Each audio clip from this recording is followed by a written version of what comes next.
Hello and welcome to World Talks. I'm your host, Diana Skaya. The EU is stepping up its presence in Africa, but can it keep pace with China and Russia?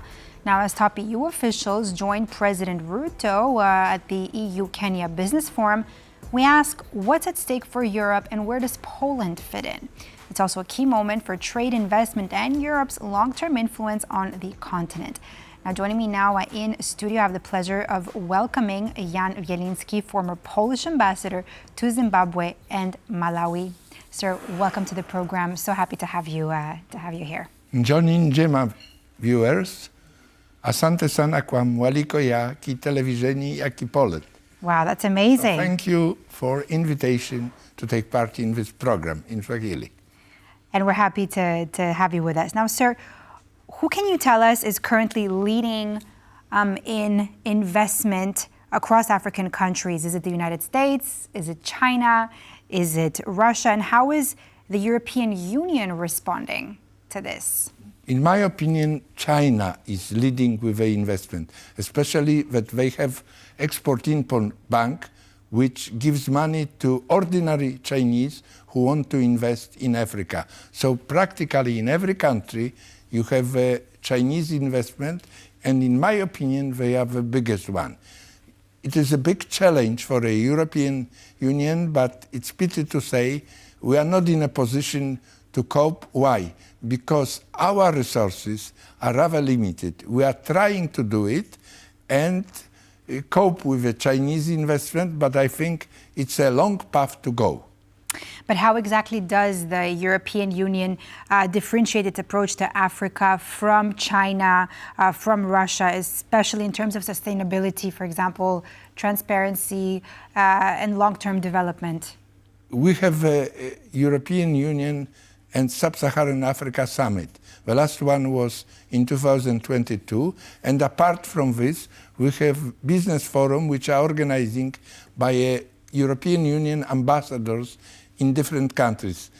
1 year ago, the same forum was organized in Zambia by EU ambassador to Zambia. Presently, we are observing the business forum organized in Kenya. Why? Because Kenya is a leading country in the area of East Africa, and especially not only in business, which is about, as far as I remember, about roughly a little bit less than 5 billion euros between European Union and Kenya. But especially that Kenya is leading in digital technology and is in a position to help other countries to reach the same level like in Kenya. So what are the most exciting opportunities that we're going to see there from this EU-Kenya Economic Partnership Agreement? There are many branches in which the foreign investment is very spectacular. Let us say about agriculture, infrastructure, services, tourism, construction, the road construction. So, as you see, there are many branches in which the investment may go.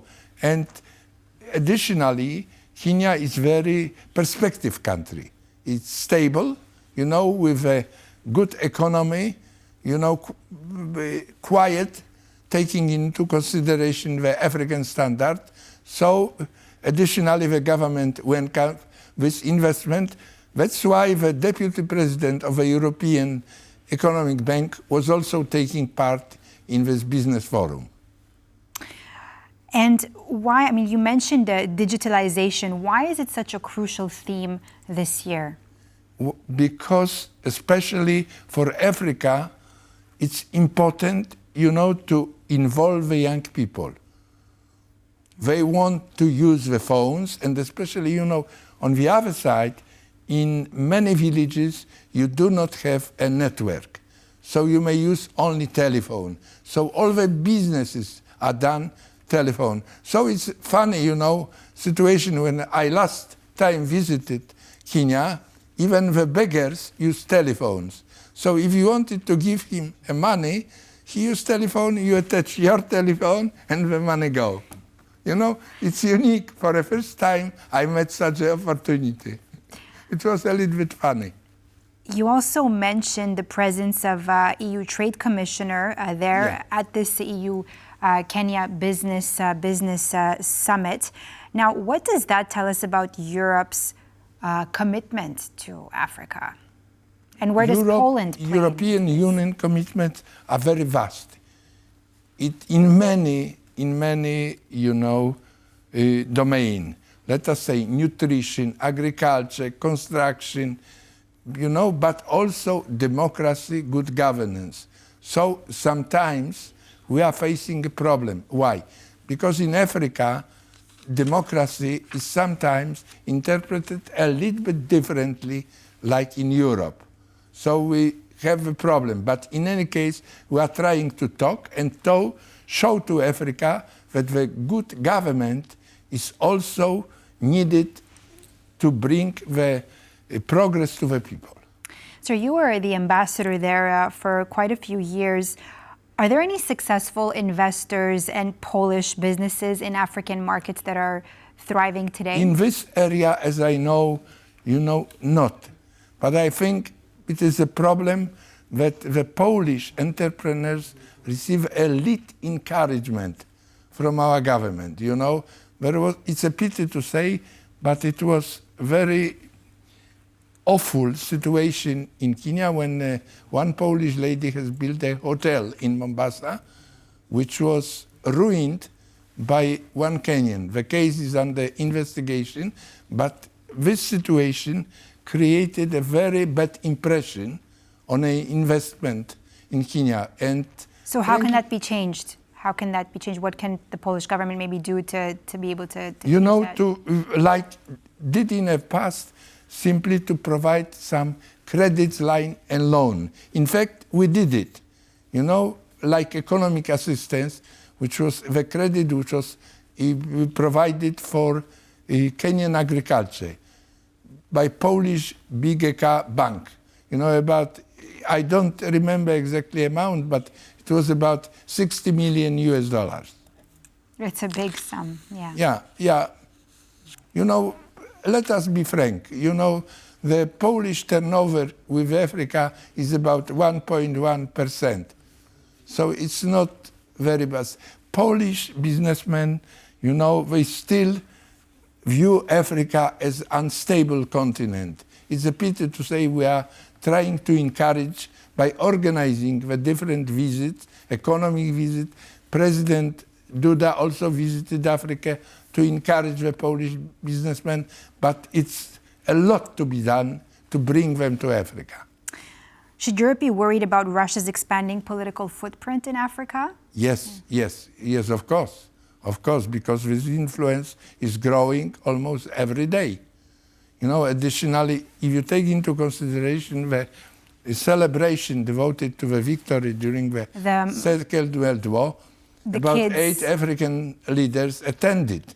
Among them, it was a provisional leader of Burkina Faso, and only 2 days later, about 1.7 thousand mercenaries from Wagner Group landed in Burkina Faso to take care about the security in the country. And if I also remember correctly, there was video footage that we actually played here on TVP World where I believe it was in Mali, probably, that the African kids were singing national Soviet anthems and Russian songs. Not only in Mali, but also in Niger. Particularly in this area, it is, having this group which is helping security, it's very dangerous because African countries do not understand that it is not for free. Sometimes all these mercenaries, for example, must be given a gold mines, as a reward for their services. Additionally, for example, Russia has such an instrument as cancellation of debts. President of Guinea-Bissau came to Moscow. Why? Because Russia has cancelled the debts. And he decided to come as an appreciation of his gesture. So it is another instrument of the Russian policy. Additionally, Russia is offering a lot of scholarships for African students. at Lumumba University. And, you know, this is, frankly speaking, political indoctrination. When you have the future African leaders already, you know, indoctrinated into that system. Yes, who are ready maintain the good relations with Russia. What would you say is the European Union's long-term vision for its relationship with Africa and African businesses? I think have a we long-term need vision? to help Africa to solve their problem and help them also to solve the challenges Africa is saying. If we fail to do it, you know, probably in the next couple of years we will have about 50 million Africans in Europe. So it's, in my opinion, it's better to solve the problem in Africa by creating jobs, by creating investment in Africa, to involve the people to work locally, instead to risky, you know, the trip through Sahara Desert and come to Europe. And I think in this respect, the vision of European Union is very correct and is spread during such a forum like in Kenya. We want to help you, and please tell us what do you expect from us, so we will, you know, give you the help which will be exactly you want. So what do they expect? You know, they probably they expect more investment. Also, they expect that custom duties on importation of the goods will be lower or abolished at all. You know, why? Because sometimes the cost of production of certain goods in Africa are quite high. So the prices are not competitive. There are so-called, you know, economic partnership agreements who are solving this problem, but not with all African countries. With some are still under discussion. With some African countries are already signed. And I do hope that this vision will be continued in the past, because we do not have other way. We need, you know, to show Africa that we are African friends, because from our point of view, European Union, Africa is the closest continent to Europe. So we need to do more, in my opinion. Thank you so much, Jan Wieliński, former Polish ambassador to Zimbabwe and Malawi, for all your insight here with us on World It was a Talks. pleasure to be today with you. Thank you. And that completes this edition of World Talks here on TVP World. I'm Diana Skaya. Thanks for watching, and stay with TVP World for more news and features.